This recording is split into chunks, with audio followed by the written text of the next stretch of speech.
Sejak diciptakannya kertas, kehidupan manusia tidak bisa terlepas dari benda tipis yang ini. Bahkan hingga di era digital seperti sekarang, kebutuhan akan kertas masih tetap ada. Bukan hanya sekedar untuk mencatat, kertas juga dapat dijadikan bahan untuk berkesenian. Misalnya adalah seni paper cutting ini. Mari kita simak informasinya di Kreatif with Bang Bukopin. Kertas hadir dalam beragam bentuk, ketebalan, dan tekstur, serta fungsi. Tak hanya sebagai media untuk menulis atau menggambar, kertas juga hadir sebagai tisu, kemasan, dan banyak lagi. Dari beragam wujud kertas, tangan-tangan kreatif pun menyulapnya menjadi karya seni dan desain. Salah satu kesenian dengan kertas yang sudah sangat terkenal di dunia adalah origami dari Jepang.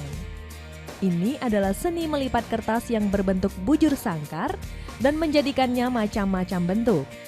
Dalam prakteknya di masa modern, terkadang origami dicampur dengan teknik kirigami, yaitu memotong kertas atau paper cutting. Namun paper cutting lebih dikenal sebagai suatu kesenian dari Tiongkok. Paper cutting mulai dipraktekkan di Tiongkok sejak abad ke-6 untuk membuat hiasan dinding dan pintu, dan biasanya menggunakan kertas tipis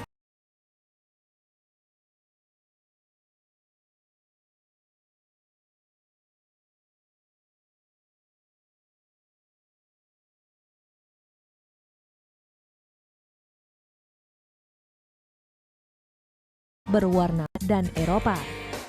Memotong kertas biasanya dilakukan dengan gunting kecil agar bisa memotong bagian-bagian yang sangat detail. Namun kini sudah lazim juga penggunaan cutter atau pisau pemotong kecil. Motif potongannya pun semakin variatif, mulai dari siluet profil manusia merambah seluruh dunia dan diaplikasikan pada desain yang khas dari bangsa-bangsa lain. Paper cut kini juga telah merambah ke Indonesia. Mulai dari dekorasi hingga karya seni, banyak paper cut karya anak Indonesia bisa ditemukan. Motif dan juga desain serta objeknya pun bisa bermacam-macam, mulai dari yang sederhana hingga yang sangat rumit. Nah, berikut mari kita simak bincang-bincang dengan seorang paper artist yang semakin maju dengan karya-karyanya.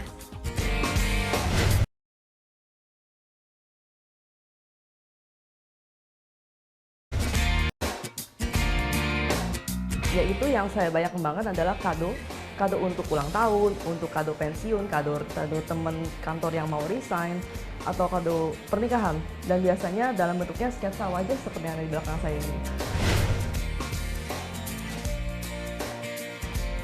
Sebisa mungkin saya mengedepankan motif batik, karena batik adalah budaya asli Indonesia yang harus kita kembangkan. Kalau biasanya kita melihat batik dalam bentuk kain yang selalu kita pakai, gimana caranya sekarang kita bisa mengembangkan batik ke medium baru, yaitu medium paper cutting. Yang pasti tingkat kesulitan membuat batik itu jauh lebih tinggi daripada motif-motif lainnya. Perbandingannya mungkin kalau misalnya motif yang biasa saya kerjakan dalam waktu 4 jam bisa selesai. Kalau misalnya motif batik minimum 10 jam. Wah, sangat menarik ya pemirsa. Bisa dibayangkan betapa paper cutting membutuhkan kesabaran dan ketelitian. Nah, bagi Anda yang tertarik untuk membuat paper cut, jangan berkecil hati dulu. Karena untuk membuat suatu karya yang besar, siapapun harus memulai dari yang kecil dan sederhana terlebih dahulu. Selamat berkarya dan be kreatif with Bang Bukopin.